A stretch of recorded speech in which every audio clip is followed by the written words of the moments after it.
But let me tell you about my first guest today. Used to writing the stories, not being the story, he is Sean O'Neill, the chief reporter of The Times, known for his agenda-setting scoops, which include the alleged sexual exploitation by Oxfam aid workers.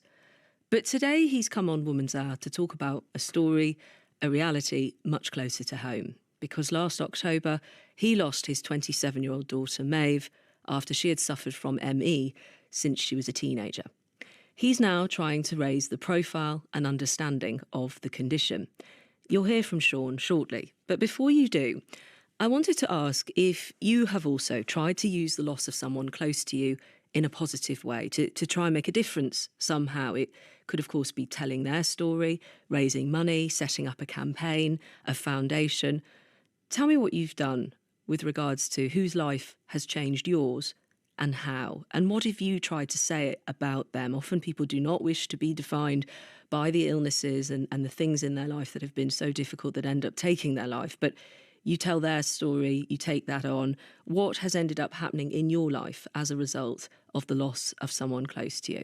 84844 is the number you need to text me here at Woman's Hour. I should say, as I always do, text will be charged at your standard message rate. Do check for those costs. On social media, we're at BBC Woman's Hour, or email me through the Woman's Hour website. But to Sean O'Neill, first of all, I should say, has joined me in the studio. Good morning. Morning. Thank you for joining me and our listeners today. It's okay. And I should say, for context as well at this point, you first broke your silence on this in terms of writing an article in light of the Health Secretary, Sajid Javid, only 2 weeks ago, announcing a new plan to tackle ME and chronic fatigue syndrome in England. He says with better care and support for people with the illness, more research and a pledge to listen to those with lived experience of ME. That's a moment you described as the most bitter of bittersweet moments, I think you put it. Why?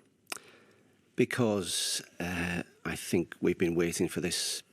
Families of people with ME have been waiting for something like this for such a long time. We've wanted somebody senior in government to look at this illness, look at the way it's been treated and regarded, not just by the NHS, but by the medical profession more widely and by society more widely.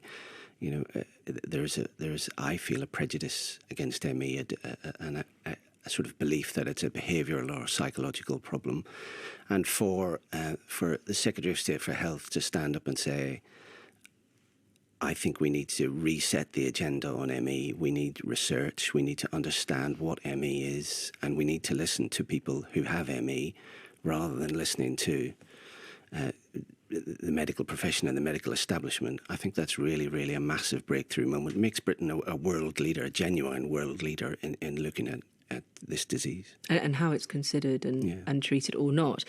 I should say at this point also that there is an inquest into your daughter's death this summer, but she lived with this for a long time, didn't she? She wasn't diagnosed until she was 18, so in 2012.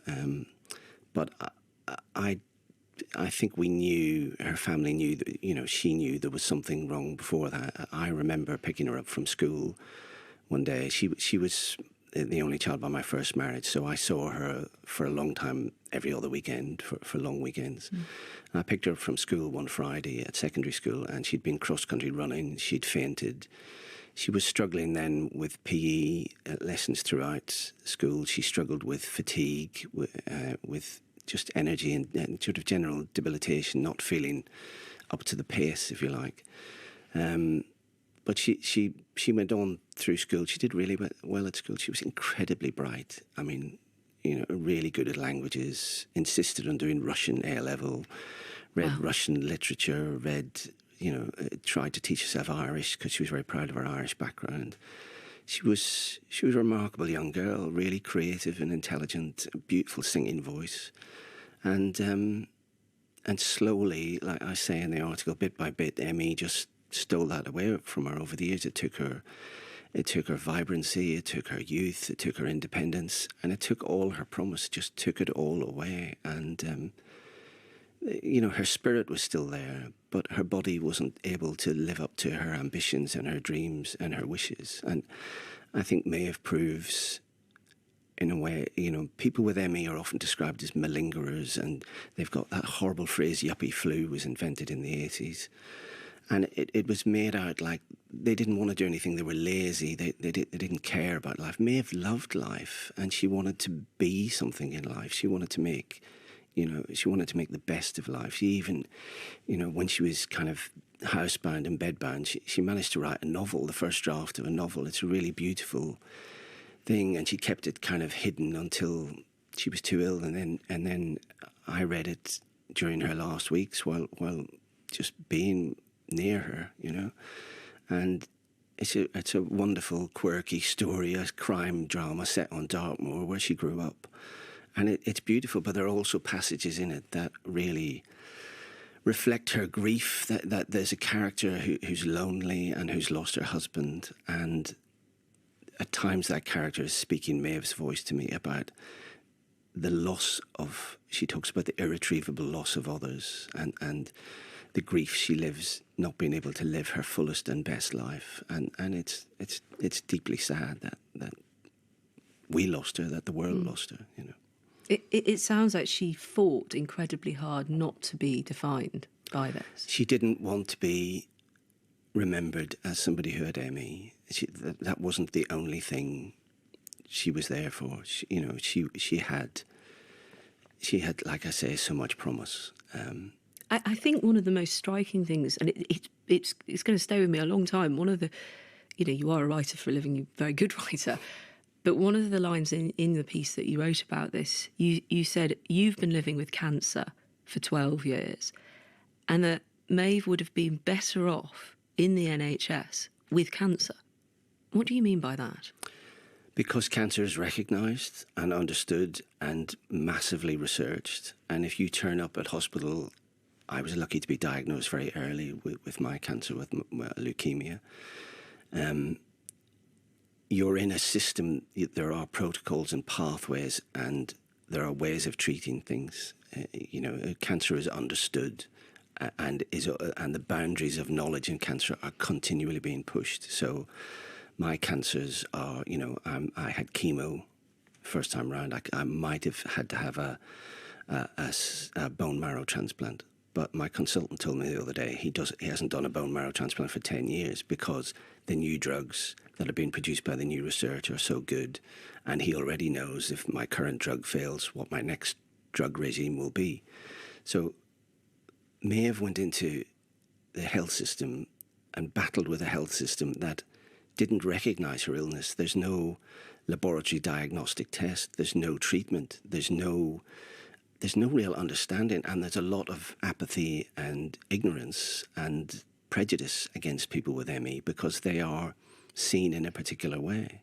And she researched and researched. She was incredibly knowledgeable about her condition, but the patient can't cure herself. She doesn't have the resources. She can't develop the new technologies and new medicines that are required. So, and it sounds like she was struggling to keep on top of it. Never mind, think about how best to. Well, it's very debilitating. It takes away a life. There are the figure used is 250,000 people in the UK with ME. That figure's been around for about 10 years. I suspect the number is much higher, and around 25% of people. And this is surveys around the world, are severely affected. That largely means housebound, or in the worst cases like Maeve's, eventually bedbound, because it's a relentless march of this disease. It doesn't. Some people have fluctuating conditions, but some people who get it severely, it just takes their whole lives away. How old was she when she became bedbound? She was the last 2 or 3 years. Okay. So it was quite a long time. It was housebound and increasingly spending more time in bed. She couldn't get up. I didn't live with her. She lived with her mum in Devon, and it became. I have to say, it fractures families as well, because for a long time, I was, it was incredibly frustrating to not be able to see somebody you love because they don't have the energy and the strength to sustain a visit. And that happens with lots of families. Since I wrote about ME, I've written a few things about it, but especially since I wrote about Maeve, a lot of people have been in touch who say, I have exactly the same experience. The patients themselves who say, I can't get out, I can't see my family, it's too exhausting, I struggle to eat. And it's not because they don't want to eat, it's because the body hasn't got the energy to digest the food. It's been overwhelming, the number of people who've come forward and said, I'm in the same position, this is terrible, sufferers and carers. It's the time that we're also talking in. I'm very aware, especially I know we'll be getting messages as we're talking from people with experiences of either it themselves or those that they love and are close to.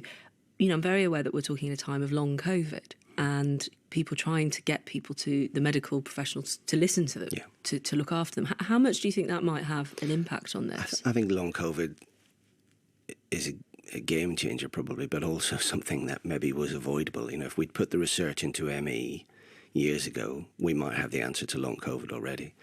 But long COVID is producing in a lot of people very similar symptoms, huge overlap in symptoms. It's like most ME, it's post-viral. It seems to be autoimmune, that the body, even after mild COVID, can turn on itself and produce this long, debilitating reaction. And there are, around the world, billions of pounds going into research into long COVID. And a lot of the researchers, the more advanced researchers, the people who are open to new thinking, are saying, well, this could produce answers not just for ME, but for, not just for long COVID, but for ME and for other post-viral illnesses. Sean O'Neill, stay with me. Let me bring in Dr. Charles Shepherd, who's a medical advisor to the ME Association and worked up, drawing up nice guidelines for ME for the medical profession, which were published last year. Dr. Charles Shepherd, good morning. Good morning, Emma. What I haven't said yet is it's estimated that 2.4 times more women than men are affected by ME in England and Wales. That's according to the NICE figures, National Institute for Health and Care Excellence. Do we know why? We don't fully understand why, but there are a number of conditions that involve the immune system, hormones, genetic predisposition, in which we've got a female predominance. It's interesting that there's a similar sort of picture with multiple sclerosis here. We think that round about 3 to 1 is the female to male ratio of people with ME. And it may well be that it's this combination of genetic predisposition, the fact that people's immune system may respond differently, and female hormones. One of the interesting things about ME is that quite often people with ME women with ME improve during pregnancy. And again, that's something that happens with multiple sclerosis. So it's not unusual to have a disease that has a female predominance, and it's something that happens with other neurological and immune-based diseases like ME. Could I just say yes. that Sean has given a very moving picture, not only of what happened to Maeve, but also of the denial, the ignorance, and the neglect that is still happening for people with ME from certain sections of the medical profession. There are some very honourable exceptions, but this cannot go on. And I think we have now got some very clear indications, not only from this ministerial statement that came last week, but we've got a new NICE guideline, which has been very much welcomed by the patient community. And later this week, we've got an all-party parliamentary report coming out on all aspects of ME, which I hope is going to act as a further catalyst to really get something done to help people with this illness. How quickly do you think there could be changes? Because I am very aware, we've got a message here from Paula, we've got a message from Beth, and they keep coming from women listening with ME at the moment who just about, getting out of bed in the instance I'm just reading here and managing to function a little bit and then getting back into bed and needing some of the basics to be put in place. How fast could we see change, do you think? Well, I think hopefully with the minister getting involved and the desire to have a plan, and there's a lot going on behind the scenes at the moment with meetings at the Department of Health. We've got a NICE guideline which has sat there now for 6 months. We want to see services implemented, new services set up where people can be sent for hospital-based help with their diagnosis and their management. Many parts of the UK, particularly Scotland, Northern Ireland and Wales have no such services at all. Really? And that really is something which has got to be done as a matter of urgency. And the other point about the new NICE guideline, which has abandoned this idea that this illness is a psychosomatic disorder, which has been put forward by psychiatrists for many years. So we no longer treating people with CBT and graded exercise.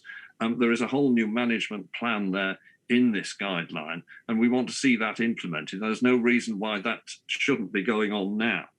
So are you confident, I mean, but perhaps it's hard to say, especially if you've been waiting 6 months, but are you confident that with these guidelines, certainly in England, that no one will be questioned if it's in their head or not?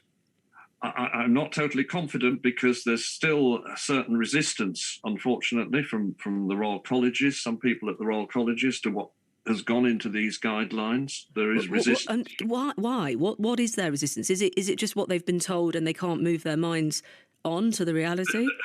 There is a mindset amongst certain members of the medical profession that this is an illness which is all in the mind. When I was at medical school, and there are people of my generation who still hold these views, when I was at medical school back in the early 1970s, I was told this was all mass hysteria. It was hysterical nonsense. Go away, forget about it. So there is a lot of change. There is a lot of cultural change that needs to take place within the medical profession. And we need this policy change as well to get people diagnosed within the first 3 months of the onset of their symptoms. Yes. And then being given proper advice on their activity and energy management, good symptom control, and help with everything else that they need with social care, in particular for people at the severe end of the spectrum. Dr. Charles Shepherd, thank you very much for your time and expertise this morning. A message from Kirsty says, thank you to Sean, who's still with me, I should say, for sharing his story eloquently and giving people with ME a voice. I have had relapsing, remitting ME for 26 years. I'm currently bedbound and housebound. The absence of any medical advances has made me lose hope of leading a normal life again. As Epherine's also messaged to say, Sean, I'm crying here listening to this conversation about ME. My 1987 diagnosis gave me something to hang on to, but I still struggle to manage my daily energy. I'm wary of the wariness. 35 years on, more than half of my life. With Maeve, and if I may ask this, and and I recognise how difficult this is, and I am so incredibly sorry. I should also say, I know I said this to you just off air before we came on. I'm so incredibly sorry for you and your family's loss. How did she face it towards the end, and was there anything that were you able to process this was happening? It took me a long time to accept this was happening. How did she process it? She got fed up with hospital admissions. She had 3 really grueling hospital admissions last year. And as you said, there's going to be an inquest, and I think there are a lot of questions that will have to be answered there about how the hospital handled her case, right from her first admission right through to the issue of where her mum and I had to fight to get proper palliative care for her because someone somewhere in the system didn't believe in her illness. So that was happening to her? That was happening to her. She faced it with incredible bravery, some dark humour, some real anger, but with phenomenal courage. It was, like you said, it's hard to believe, hard to accept. But in the end, she said, I don't want to go back to hospital. I want to die at home, surrounded by people who love me. It was just, it still is utterly heartbreaking. Of course. Thank you for coming to talk about her today. Thank you. I think it's, I don't know what she'd make of her dad on the radio. What do you think? She might hate me for talking about it, for not writing about it earlier in my career. She might be angry with me. She was good at being angry. She was a lovely girl, an amazing young woman. Yeah. I'm just so sorry she can't be here. Well, you have also painted a wonderful picture of her and her hopes and the writing and everything else, because I know how important that is to give a fuller picture of Maeve as well. But Sean, thank you so much for coming Thanks, on. Emma. Thank you. Sean O'Neill, talking and remembering Maeve, his daughter, and many of you, I have to say, getting in touch this morning about your own experiences and also perhaps what a loss in your family has meant in terms of what you've then done. I mean, Margaret here has emailed to say, I had ME for 8 years. I was bedbound for some of that time. Some complementary medicine brought me out of it. My GP was very sympathetic but couldn't help me. It's very positive but also very frustrating. It's taken long COVID to bring post-viral illness and therefore ME to people's attention. Another one, I developed chronic fatigue syndrome in 2014, aged 56. I thought my life wasn't going to be worth living. I can imagine a young person would find it hard to see a future. This is a heartbreaking story. This is a message that's come in on Twitter, but thank you for sharing it. And so they keep coming. And another one, just to say, from Pam. Mid-October 1982, I was a full-time teacher, sole parent of 2. I got out of bed to get my children up for school and then fell flat on my face. That was the beginning of my ME journey, which still continues, including heart failure. My goodness. And Beth also has said so much we could say about ME, and at last there's a tiny ray of hope that some medical help or support may become available, in particular that staff may be trained to understand this complex chronic illness rather than being misinformed. It's such a misunderstood condition. More often than not, people think it's about being tired all of the time, which is just the tip of the iceberg. Beth, thank you so much for taking the energy to write this message. Who's had it, Beth here says, for approximately 35 years. I have to say also, many of you still getting in touch off the back of my interview with the journalist Sean O'Neill, who came onto the programme to talk about his daughter Maeve, who died last year, having lived and suffered with MEs since a young age, but she died at the age of 27. And a message saying from Christina, it's heartbreaking listening to Sean talking about his daughter. Just shocking to be treated this way. I was diagnosed in 1990 and it still rules my life. It's the worst feeling when you tell someone you have ME and you get that look and you know you're being judged. And more messages, I have to say, along those lines. But a lot of you also finding comfort that we're talking about this morning and, giving voice to that and to some of that judgment.